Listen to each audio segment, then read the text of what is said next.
नमस्कार, मी पूजाच कंटेंट या यूट्यूब चॅनलद्वारे आपले खूप खूप स्वागत आहे। आजच्या व्हिडिओद्वारे आपण रक्षाबंधन शुभमुहूर्त काय आहे, भद्रा काळात राखी का बांधत नाही, यावर्षीचा भद्रा कालावधी काय आहे, रक्षाबंधनासाठी शुभ वेळ कोणती आहे आणि ही भद्रा कोण आहे याविषयीची पूर्ण सविस्तर माहिती घेणार आहोत। तर चॅनलला नवीन असाल तर चॅनलला नक्कीच सबस्क्राईब करा। चला तर मग व्हिडिओला सुरुवात करूया। रक्षाबंधनाच्या दिवशी प्रत्येक बहीण आपल्या भावाच्या कपाळावर कुंकू अक्षदा लावून भावाच्या मनगटावर राखी बांधत असते। त्या बदल्यात भाऊ बहिणीला एखादी भेटवस्तू देत असतो आणि हा सण भाऊ बहिणीच्या प्रेमाचं प्रतीक मानलं जातं। प्रत्येक बहीण आपल्या भावाच्या आरोग्यासाठी आणि यशासाठी देवाकडे प्रार्थना करत असते।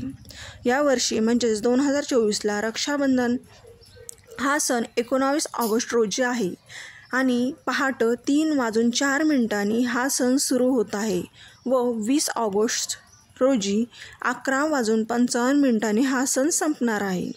राखी बांधण्यासाठी रात्री 1:30 ते 9:08 ही सर्वोत्तम वेळ असणार आहे।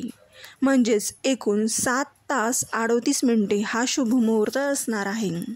चला तर मग आता आपण भद्रा काळात राखी का बांधत नाहीत हे तुम्हाला माहिती आहे का? यामागे देखील एक कहाणी आहे, तर ती कहाणी आपण आधी बघूया।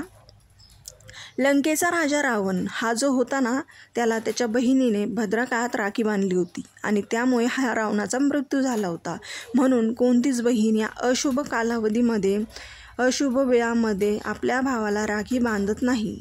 यावर्षी म्हणजे 2024ला भद्राची सावली रक्षाबंधनावर पडलेली आहे, त्यामुळे प्रत्येक बहिणीने ही वेळ बघूनच आपल्या भावाला राखी बांधावी।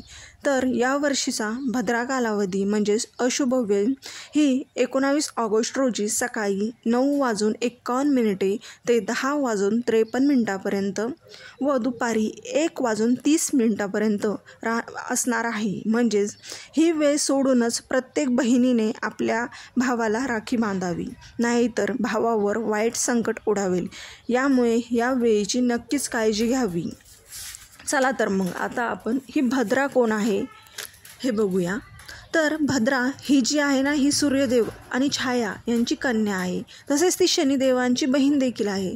परंतु ज्या वेळेस ह्या भद्रेचा जन्म झाला त्यावेळेस तिनं सर्व मंगल कार्यामध्ये बांधा आणण्यासाठी सुरुवात केली।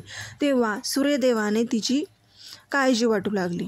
तेव्हा त्यांनी ब्रह्मदेवाकडे त्याविषयी सल्ला मागितला आणि ब्रह्मदेवाने त्यांना तो सल्ला दिला की या भद्रेला सांगण्यात आले की जो कोणी तुझ्या कालावधीमध्ये ग्रहप्रवेश करेल त्यांचे तू कार्य बिघड। तेव्हा म्हणून ही भद्रा कालावधी खूप घातक मानली जाते, त्यामुळे प्रत्येकाने याची खबरदारी नक्की घ्यावे आणि व्हिडिओला आपल्या चॅनलला असाच सपोर्ट करत राहावा। धन्यवाद।